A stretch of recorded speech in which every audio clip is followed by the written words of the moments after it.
Welcome to the Sales Lead Dog Podcast, hosted by CRM technology and sales process expert Christopher Smith, talking with sales leaders that have separated themselves from the rest of the pack. Listen to find out how the best of the best achieve success with their team and CRM technology. And remember, unless you are the lead dog, the view never changes. Welcome to Sales Lead Dog. My guest today joining me on Sales Lead Dog is Sarah Rahall-Lunsford. Sarah is the founder and owner of Centered Strategies Consulting. Sarah, welcome to Sales Lead Dog. Thanks so much, Chris. Great to be here. Yeah, I'm excited to have you as a guest and for our talk today.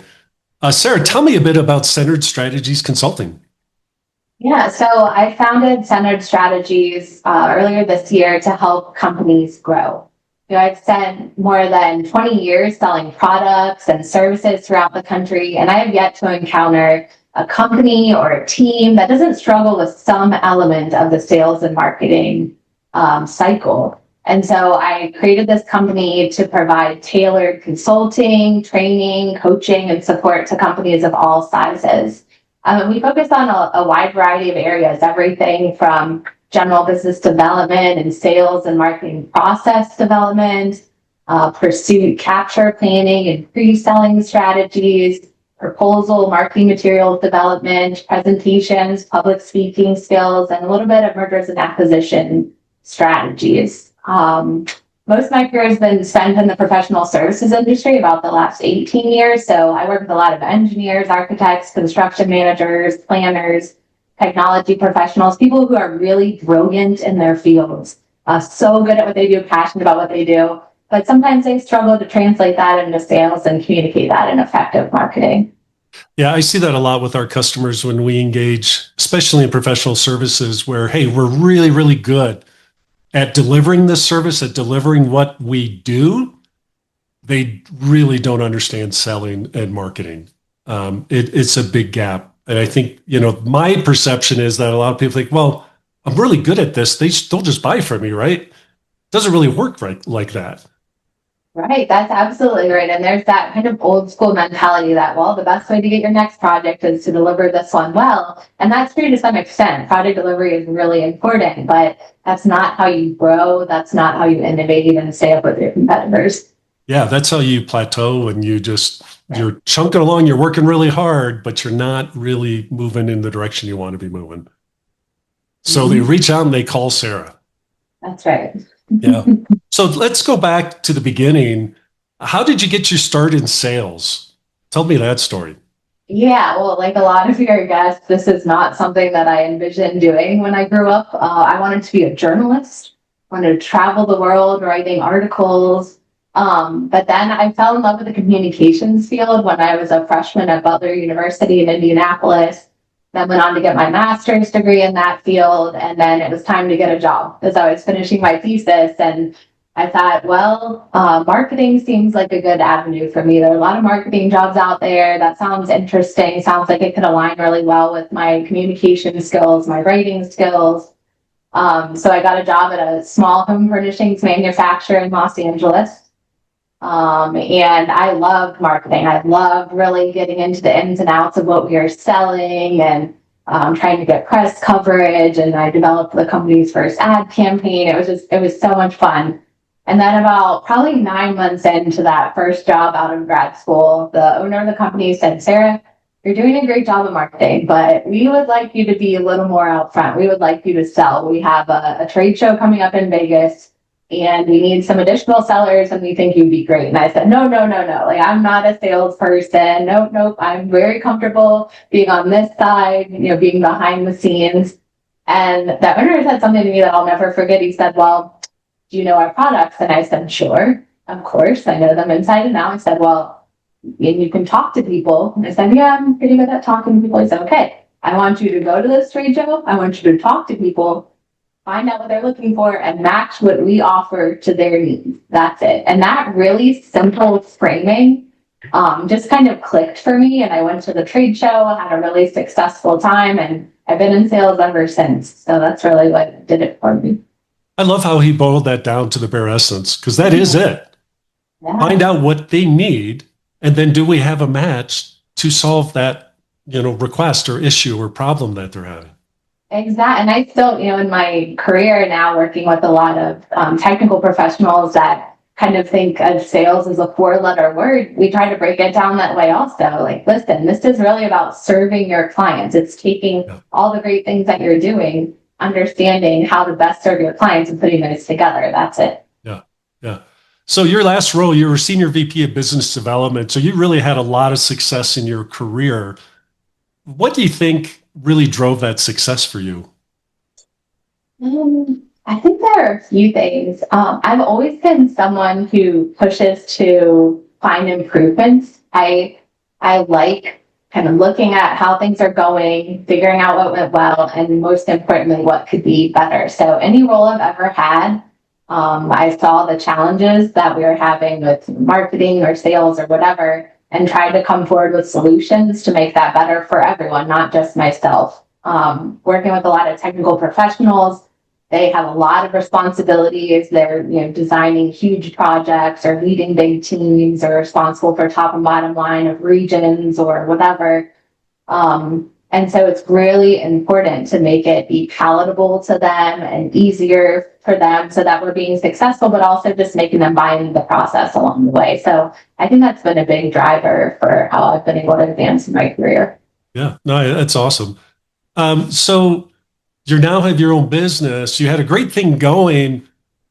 What made you feel like, hey, I need to go down this path of having your firm now and trying to help people in a broader range?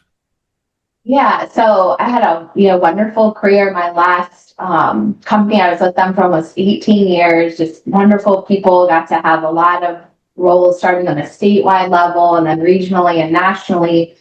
But for the last couple years, I just thought, it might be the right time to move on and just try something different. And so this is something, working for myself is something I've thought about. I'm not an inherent risk taker at all. So that was a big hurdle to overcome. But I just felt like I see all these companies out there in the industry that are struggling with some element of sales and marketing. They feel like there's a lot that I could offer to those different companies. And with my previous role, I got to work with different teams and companies that we would acquire all the time. And so it was always different and always new dynamics. And I just felt instead of diving into another company, I would try it on my own and see what I can offer to a lot of different companies through Center Strategies. Yeah. Now, my firm, we implement CRM. Right. And so I get to see things from a different perspective, maybe, than a lot of people that are engaging, from the side of being in those roles. I see a lot of the same patterns in the clients that we engage with when we're going in to either implement a CRM or do a rescue of CRM. We're going to re-implement it for them. What are the patterns you're seeing with the clients that are reaching out to you? Yeah, so a couple of things. First of all, most of my clients are very constrained with their workforce right now. There are not enough engineers graduating to replace those retiring, aren't enough mid-level careers. We're having, so much work out there with infrastructure development for the last, decade. And it's just hard to keep up in terms of the workforce. So every client I have is hiring and looking hard to hire and retain their staff. And they don't have enough people to do the work that they have, much less to sell and develop and deliver that future work. So we work a lot on efficiency. We don't have more hours to give. We don't have more people to throw into sales necessarily. So how can we really maximize that investment? How can we figure out the best repeatable, consistent process that needs to happen? How can we throw out the stuff that isn't serving us, but maybe we just always did things that way? So that's something I'm seeing with every client. Also, dealing with technical professionals a lot. They were driven to design things, build things, plan things, not to sell things necessarily. So we spend a lot of time thinking through the sales process in a very palatable way to them, and especially focusing on the people making the purchasing decisions. We are dealing with human beings who have biases and preferences, and we like to think that they make logical decisions, but that doesn't always apply. So with every client I'm working with, we're really thinking about who are those clients, how can we find out how to serve them best, and then make sure we're presenting ourselves, marketing ourselves in a way that's going to really resonate with them so they want to choose us for that project. Oh, yeah. Yeah. I see that a lot with, we're really with almost every professional services firm we make, that we support, that they have a really strong tendency to be product focused, and feature focused, rather than really understanding the customer and what's motivating the customer and their purchasing decisions, and that's so critical. Like, most customers, I don't really give a rip about the features. I just want to know, will it help me achieve what I'm trying to do with my business? Will it help me move the needle for my business? That's what I care about. Right. That's absolutely right. And what I see a lot with my clients is they'll focus very much on the features and, this is going to be the best way to design the bridge or to plan the transit system. But at the end of the day, most clients think of, these consulting firms that I'm helping as, able to do the job. It's who do they want to work with? These projects last years, right? And they're stressful and they're high profile. And so at the end of the day, who do they want to work with? How is that company going to help them get less angry phone calls when the project's going on? So yeah, you really have to think, they believe that all of us can do the job. So it's who do they want to work with and how do you understand that, and make sure that your proposal and your interview and all the pieces that come with it mirror that. Hey, we're taking a quick break to thank you for listening to and supporting the Sales Lead Dog podcast. I want to take a moment and tell you about my book, CRM Shouldn't Suck. If your CRM feels more like a black hole for data than something that actually helps your team sell, you're not alone. The book breaks down why CRMs fail for so many businesses and what you can do about it. No fluff, just real strategies that work. So go to crmshouldn'tsuck.com to order your free copy right now. That's right, we're giving it away. And while you're there, take 2 minutes to check out the CRM Impact Score.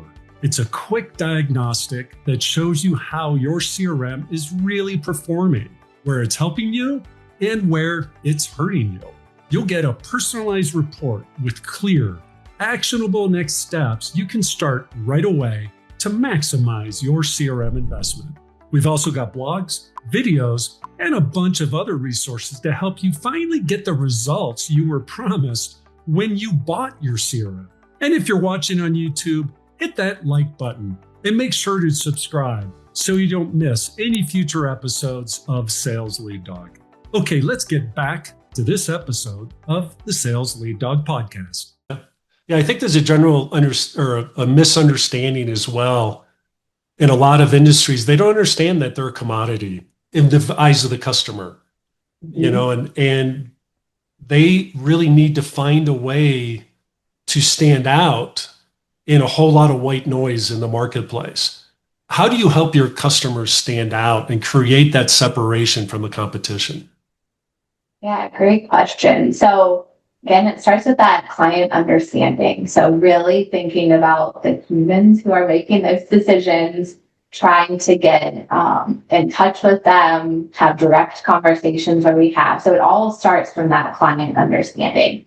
Sometimes we have easy access to those decision makers. Sometimes we don't, and we have to make educated guesses. But my job is to help my clients really think about the other and sell what they want to buy, not just what we want to sell. Yeah. So that's a really important thing. The second is helping analyze what we offer, right? So it's not just about that technical solution, but what are the features that are going to resonate? And then most importantly, what are those benefits that we're going to bring to the client? Most people I work with feel like it's, just marketing fluff if you're explaining the benefits to the clients, but it's not. It's helping them understand what you offer, right? Some of these projects we're going after, they'll have 30 to 40 different submittals and proposals. And I guarantee you, they're not reading every one of them. So we have to figure out how to get ahead, so we're already top of mind when we're proposing on it, and really make sure that we're having clear differentiators as we go through. So that's something I really work on, is just taking all that knowledge that they have and all the great skills and figuring out how to market it appropriately, which is just building their clients' understanding. Yeah. Not broken mirrors, it's building that understanding. Mm-hmm. Yep. It's presenting yourself in a way that we get you. We know what your experience is going to be like, and we're doing everything we can to make it as wonderful as possible. That's people buy from people, and that's what I think a lot of firms forget, which shocks me because it seems so basic, right? But when you actually look at their websites, you look at their marketing materials and the way that they're trying to prospect and engage, it's completely misaligned. Absolutely.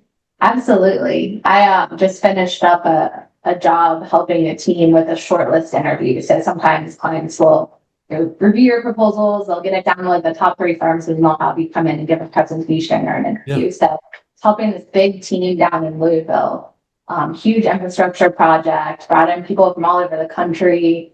And we spent so much time breaking down all the people who are going to be in the room, who's going to drive the selection, who's going to be part of the selection, who's just there listening, but we still needed to get on our side. Yep. And really breaking down, it's a massive project. We have 30 minutes to present on it. So let's be really strategic in how we structure this so that they do feel seen and heard and we understand them, so that we're successful and can help them deliver a project and all the things that they're passionate about. Yeah, it is. It's about that and establishing those connections and actually talking to those people. I love the leverage stories as part when I sell. I love to educate people. I mean, it's a big part of why I do the podcast. People listen, know I love to tell stories. Do you leverage stories? Do you try to get people to share stories as part of their selling process and their marketing process? Absolutely. Absolutely. And even in terms of lessons learned on other projects, that can be really powerful. So, when you're sharing a presentation or a proposal and, just list projects out, that's not compelling. Everybody has similar projects. Everyone has relevant project experience. But what is unique about that? What did you learn on a similar project? So, that storytelling can be so powerful. I do a lot of presentation skills coaching as well. So, of course, that's just easier for us as human beings to do. First of all, tell stories. We're naturally wired that way. And it's a much more memorable way to get your point across than just, facts and figures and approaches. And it's really helpful. It gives people something to hold on to, too, that they'll remember the stories. Absolutely. They rarely are going to remember specific facts and figures and stuff like that. But you tell a story that's engaging and connects, they're going to remember that. That's a great way to stand out. Mm-hmm. Let's go back to the first one you talked about with efficiency. A lot of the marketing that I see, it is focused on, hey, we can help you grow. I've talked to a lot of people like, Chris, I'm growing like crazy. My problem is I can't keep up with the growth. Mm-hmm. I can't find enough people. I can't, we're just trying to figure out, how do I manage the growth when I have constraints that I have to deal with as part of that growth? And so efficiency is huge. That I can't just go out and hire 5 more salespeople or 20 more engineers or whatever. It's going to take too long. How do you work with your clients to help them to focus on the right business, the correct business, not just whatever comes walking through the door? Yeah, so I spend a lot of time doing data analysis. And it's pretty shocking to me, even some of my larger clients, how little they look at the data that they have.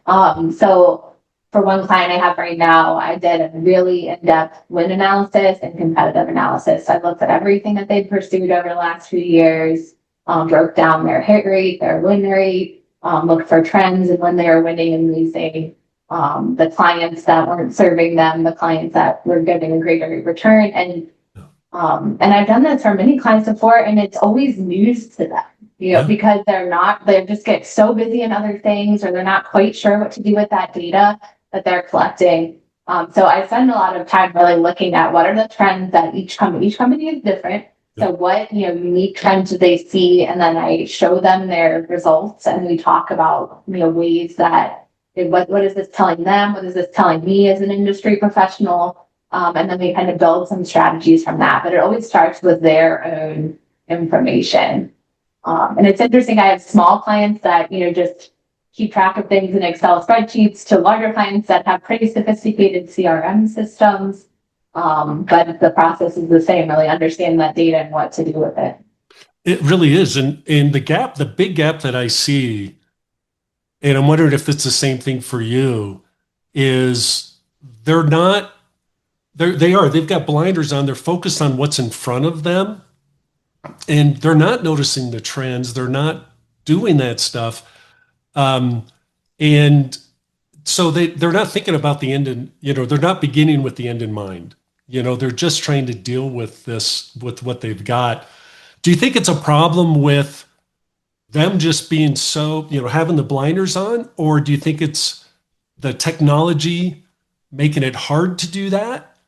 Maybe the technology, the CRM's not set up the right way to where it's easy to get at that information, or do you think it's a combination of both? I do think it's a combination of both. I think, frankly, my clients are so busy delivering, they're working crazy hours, they're delivering huge projects, they're winning new projects, they're just so busy that they're trying to keep up, right? And it's been that way for a while. So it's not intentional or malicious or because they don't want to, they've just had other priorities. And one of the reasons why, I think I can be valuable as a third party is I am taking that time to step back while they keep advancing. They don't have to slow down. And then we can kind of pause and take a look at how to move them forward. So I think part of it is just the nature of the beast and being in such a target rich, the past couple administrations have put such a focus on infrastructure investment. So there's a lot of work out there to deliver and the workforce is just not fully there. Yeah. So everyone's hiring and it's a really tough thing. So that's just the nature of the beast. But I also think that sometimes the CRM is not fulfilling what it needs to. Sometimes it's developed in a vacuum or by people who maybe aren't fully, practitioners not fully understanding what the value could be.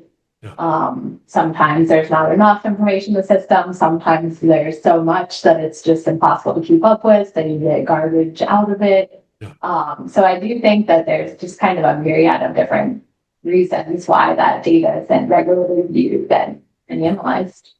Yeah, that's my impression as well, is that it's never just one thing. It's usually a combination.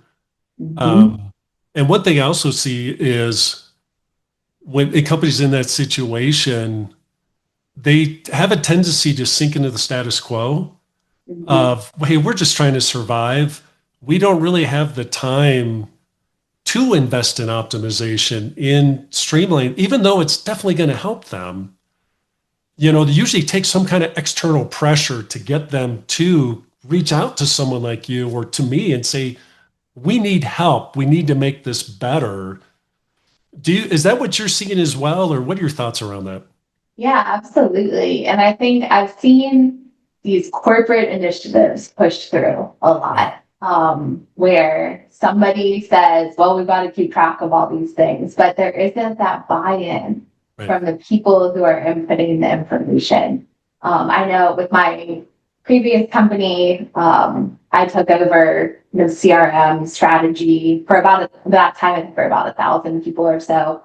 And there was, a negative connotation with that CRM. People hated it. It was a joke. And some of my predecessors had placed high emphasis on putting so many details in about our clients that it became too much to, No, it's ridiculous. To input. And then no one was really doing anything with the information. So of course, people didn't want to put information in the system. So I spent a lot of time. I'm looking around.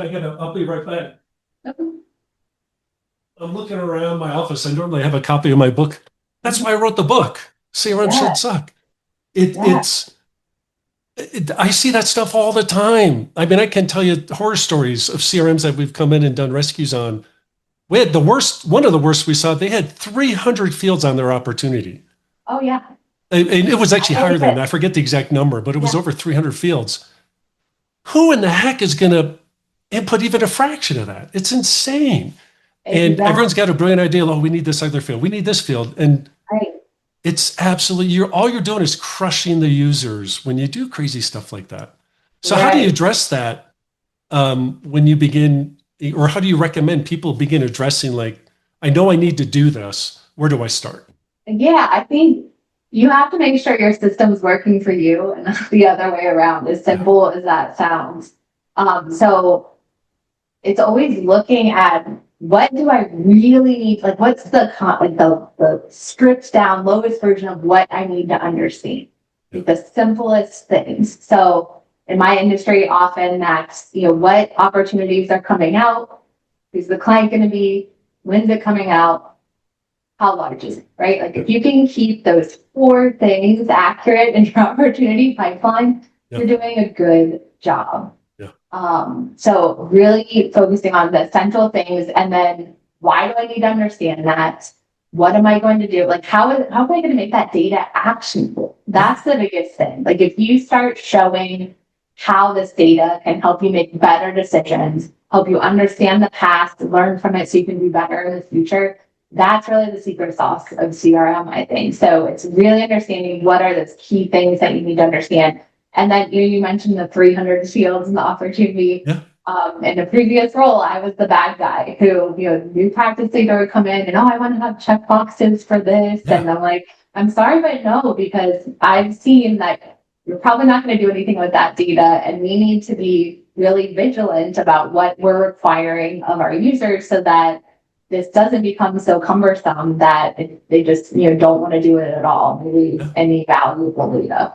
Yeah. No, that's it. It always comes back to like, how are you going to do this? And I just spoke at a conference last week on CRM shouldn't suck, and how to unsuck your CRM. And I just emphasize, look, it is all about the bare minimum to be functional. Forget about the gold plating. We've come in and rescued projects that have been in implementation for over a year. It's ridiculous. Some 3 years they've been trying to get CRM right. I'm like, no, it's 90 days. You have 90 days to go live. Everything we're going to do, it's going to fit into this 90-day time box. That strips away all the garbage and all the crap. CRM should not be that complicated. If they're trying to make it that complicated, you've got to say stop. This is out of control. Right. It was one of my favorite things I did when I had my first national sales role. I got to step in and work with the CSMO at the time to just strip everything out. Like all those things that when I was in a regional role, I had to oversee and enforce, even though I knew that it was a waste of time and was just such a challenge for the people I was working with and just didn't, have much result at the end of the day. So it was so cathartic to go through and really strip it back and say, okay, these are the things. And then doing that whole education process. That's just always so important to motivating the people that you need the information from. How is this going to benefit them? What value can they have, in getting this understanding and seeing these trends? And so just a constant education process. But it's really important if you want good information because there's still going to be a human element. No matter how many AI advances there are, there's going to be a human element to this for quite some time. Yeah, no, what I love to talk about with data, it literally is the foundation of your business. But that doesn't mean it all has to be manually entered, especially not by the sales team. You do not want them to be data clerks. How can I get this data into CRM from third parties or other sources, other systems you may have in your business that's available to you to make it available to the sales and marketing team so we can better engage with our customers? The thing that always shocks me too is how poorly the customer is represented within CRM. That it's not set up to support success with the customer. A lot of times it might be just, hey, what do we need to sell? But very little about how we're going to deliver or support the transition into delivery. There's a lot of gaps. And so you end up finding all kinds of spreadsheets out in the business where people are like, hey, my CRM's not supporting us, so we created this whole other process in Excel. Great. Do you see that a lot? I do, and I got to spend about a year recently working on ERP conversion. So Yeah, the company was going from multiple boutiques. So, HR had a system, accounting had a system, operations, sales, and then we were merging them all together. Yeah. And it was fascinating because I was used to my, sales system that I knew inside and out, and everyone else in the same boat, and then just learning about all the different systems we had going, all the IT support necessary to bridge and make all of those things work together. It was just fascinating to learn about, and then to try to come up with, all right, this is a holistic start to finish way to put all of our processes into one ERP. That was really, really fun and fascinating. We had a long-term client, I don't want to say their name, but a very, very large home builder, national home builder, very large. Mm-hmm. And when we started working with them, they were literally running a huge portion of their business out of Microsoft Excel or Microsoft Access databases that they had built just to be able to operate. And so I went in, I looked at this and I'm like, this is nuts. There's so many risks to the business. Because of the way this thing's operating, how much data that was just wrong, and just, they brought us in like, can you help us get control of this? So I made a presentation to their IT leadership. They had no idea that was even going on. They're making strategic decisions about IT infrastructure. They had absolutely no idea what was actually being used on the front lines to operate the business. So my presentation was like a huge eye opener to them. Because my whole thing is like, this all needs to come into CRM because it's largely about the customer and the operations and trying to implement and deliver and all that. And they had all these data silos all throughout the business, no clue. There's another huge area that I see is this disconnect within the leadership of the business, not really understanding the day-to-day of what's actually happening. Yeah, it's remarkable when I work with many clients throughout my career and companies, they have a pretty good idea of the work that's coming in the door, once they win something and they're negotiating the contract, and then of course delivering the project. But the pipeline before that, there's just, I don't even have words for not having better visibility into all the work that's out there. Again, a lot of the work to be successful in the professional services industry, you have to do before that request for proposal RFP is on the street. Like, you have to be doing your homework, putting your team together, understanding the client. Yeah. So the fact that many companies don't have good or any insight into those opportunities ahead, they're not tracking them. It's just such a disservice, and you're already behind the 8 ball once it's out. So that's something that I'm continuously flabbergasted by. And that's a great kind of peek under the hood of some client. Yeah, and that's a great opportunity to begin leveraging CRM to create that single source of truth, to create that insight, and make it available to the downstream consumers of that. That, hey, sales, you're selling all this stuff, but I have to deliver it. I have to build the teams. I have to be able to manage staff and all of this. I need to see. That's something we see a lot.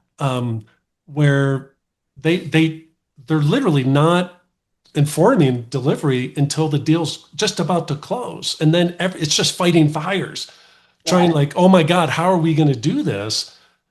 And so I'd love to work with our clients to what's the earliest possible time we can bring operations, delivery, customer success, whatever you call it, into the conversation, because they can actually help you close deals too. Absolutely. Yeah. And that kind of when and where and how much, that's a delicate balance too. It is. I've worked with some operations teams that are like, okay, we want all of this information about how much staff you're going to need and when, way before we're even going after it. I was like, no. Like, that is not feasible, but how do you kind of find that delicate balance between informing operation, getting them engaged, but also not kind of spinning your wheels for things that might not ever come to fruition? No, exactly. There is like a balance. There's a right time for everything. But in Mhm. my opinion, that has to live in CRM because it's also giving you a lot of analytics that you can leverage later on. If you're capturing that right data at the right time, and measuring, the process, so you're truly understanding what's happening in the pipeline. That's the other huge gap I see is people are not setting themselves up in a way to do the data analytics you talk about, to understand, to truly be able to dive deep and understand what's happening, with, are we even going after the right customers? Do we have the right customer mix? Are certain types of customers just crushing our delivery staff, even though we sold it, but they're getting crushed? Are there better customers that just make it better for everybody, where we can still drive the same revenue, whatever, but do make it easier on everybody? Are you seeing that? I am. And I think like putting that data to use is just so important in any way. One of my favorite ways that I've ever been able to use CRM data was for a program that I built and oversaw for more than 10 years for large strategic pursuits nationwide. So this was one of my kind of trademark things I did at my last company. I loved kind of building this whole capture planning process and then educating people. And then I would get engaged with some big pursuits and kind of evolve the program as we went forward. And just such a blast. But we would always say, then get engaged early, work on the pursuit early. And that's really hard, right? People have, active proposals going on. They have many active projects. So to say, hey, we're going to spend time this week on something that's not coming out for 6 or 12 months. That's really hard to do. So from CRM, we're able to pull data though on the pursuits where we were doing that early engagement versus not, and how so we were spending about the same amount of business development labor on pursuits that we were identifying early as well as kind of late in the game. Yeah. But the spread of how that labor played out was much different, was much more kind of consistent. Whereas with the ones that were identified later, you see this huge spike right before the proposal was due. So we weren't spending more, we were spending it better and over a longer period of time. And then of course, the hit rate was so much better for those things that we were positioning. So when we're able to graph that and lay it out and show those trends, that's when you start to see the light bulbs going off and people really buy in. So I love when you can kind of marry that data to something actionable that supports the good practices that are important to stay competitive and successful. I talk about that all the time, the why message. This is why we needed to do it this way. It's ultimately going to be better for you. That we're not trying to layer on more work. It's actually, blah, blah, blah, whatever that argument is. It's hard to get buy-in if you just say, I need you to start doing this. Yes. Years ago, I had someone ask, well, why do you need to do this? And the sales leader at that organization at the time said, check your paycheck. If it still says our company in the name, then that's why you need to do it. And I was like, what a horrible message to send, and how demotivating. Yeah.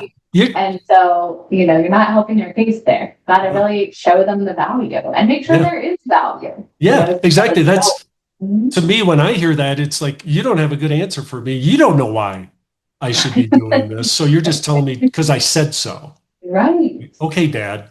No, that's crazy. Yeah. What advice do you have for people in building their why message for their team when you really want to drive this optimization and improvement in the organization? Yeah. So again, I think it starts with that understanding, right? You have to understand the people that you're trying to motivate, to build relationships with them, hear them out, listen to them, find out where they're struggling, find out where they can be more successful, and then you start from that place, not the other way around. We're not trying to jam something down someone's throat. We're really trying to understand the people that we try to motivate and work with, so that it does help them at the end of the day, and you're building it from the right place, not what you think is the right place. Right. And what advice do you have for people in terms of how they should be leveraging technology, not only CRM, but potentially AI, in giving, because adding more people is not always an option. In fact, a lot of times it's not an option. I need to use the tools I have available to me in a smarter way. What advice do you have for people around trying to find a way to use their tools better? Yeah, I think we're just so fortunate we're living in a time where there's so much information and education sources out there about AI and other technology. So I know in my industry, probably once a week I get invited to some, seminar or conference or luncheon or whatever on technology. So I think just that self-education piece is really important. I know companies that I work for and work with are doing a good job also of educating their internal staff. No. I think getting your hands dirty with it and experimenting within reason is really smart. I think though, I've seen some people go a little overboard. And again, we are at the end of the day trying to influence human beings, not computers. So Right. it's like AI, for example, can be a wonderful tool to support and help kind of move things along, but it's not the end all be all at all. Right. So I'm a big fan of, starting with a draft of something and then maybe engaging AI to help improve it. Or I use it a lot to understand clients at a base level. It's so cool. Google Gemini has a feature where you can create a podcast. Oh, yeah. If you feed it information. So sometimes if I'm a visual learner, so that's not great for me, but sometimes I'll be in the car a lot and I don't have time to read through a potential client's website. So I'll kind of feed the information in and it'll create a 2-person, very real-time podcast about that company. But yeah, so I think it's kind of figuring out how it can support your business while not removing the essential elements of it, if that makes sense. It was great. I think it's a great story about how I leverage AI. Me personally, I presented at this conference and I was just talking about how much I love Copilot for Sales. It's been a total game changer for me in terms of making me more productive. And so someone emailed me, hey, Chris, loved your session at the conference. You talked about how you're leveraging Copilot and how much you love it. Can you give me some examples of how we could be using it in our business? I went to Copilot and said, respond to this, generate the response to this email for me, highlighting these things, blah, blah, blah. Bloop, gave me this really long email that looked like I put it together over 30 minutes. I spent like 3 minutes on it. Once I got the output, I went and I put in there and said, oh, by the way, I generated this whole thing with Copilot. So here's your use case. I didn't write this. I had Copilot write it for me because I don't have 30 minutes to write an email like that to make it to where it's actually useful. And so to me, that's all my meeting follow-ups, all my, I'm leveraging AI as my virtual assistant. So I'm doing a much better job with my follow-up, with my engagement after meetings and all that, because Copilot's enabling me to do all that now. To me, it's truly with the AI that's being baked in, it's allowing CRM to truly deliver on the promise that we've been getting for 20 years. But it's been hard to actually realize. Yeah, no, that's a great point. I'll lead, half-day growth workshops or people out of growth workshops with my clients. So I'm engaging, I'm, facilitating conversations, and it's hard to keep track of everything. So I have an AI note-taking device that I'll use, and then it summarizes everything for me really clearly. It shows, the whole conversation. So if I need to go back to something when I'm writing a summary report or whatever, it's there. It's so helpful. I also recently used it. I do a lot of surveys with my clients to understand, where they're coming from in certain topics that I'm helping them with. And I still will code the data myself first just to see the themes that I'm going through and the qualitative responses. But I'll use it to check for any biases. So then I'll have, Gemini go through and give me themes, and then I can make sure that there wasn't something I missed, or maybe I pulled out because I'm really passionate about that and I'm kind of that confirmation bias element. So there's some really fascinating ways that we're starting to engage with it. Yeah, that's awesome. Sarah, we're at our time here on Sales Lead Dog. It's been a great conversation. I wish we could keep it going, but all good things have to come to an end at some point. If people want to reach out and connect with you, if they want to learn more about Centered Strategies Consulting, what's the best way for them to do that? Oh yeah, no, thanks. This has been so much fun. They can visit my website, centeredstrategiesconsulting.com. They can also email me at Sarah with an H, at centeredstrategiesconsulting.com. Or reach out to me on LinkedIn, Sarah Rahall, Rahall-Lunsford. I'm on LinkedIn a lot, so they can reach out there as well. Awesome. And if you didn't catch that, don't worry about it. We have it in our show notes. You can get those at impellercrm.com/sales lead dog, where you get not only this episode, but our now 160 plus episodes of Sales Lead Dog. So be sure to check that out. Be sure to subscribe so you get all our future episodes as well. Sarah, thank you again for coming on Sales Lead Dog, and welcome to the Sales Lead Dog Pack. Thanks so much, Chris. As we end this discussion on Sales Lead Dog, be sure to subscribe to catch all our episodes. On social media, follow us on LinkedIn, Facebook, and Instagram. Watch the videos on YouTube, and you can also find our episodes on our website at impellercrm.com/Sales Lead Dog. Sales Lead Dog is supported by Impeller CRM, delivering objectively better CRM for business, guaranteed.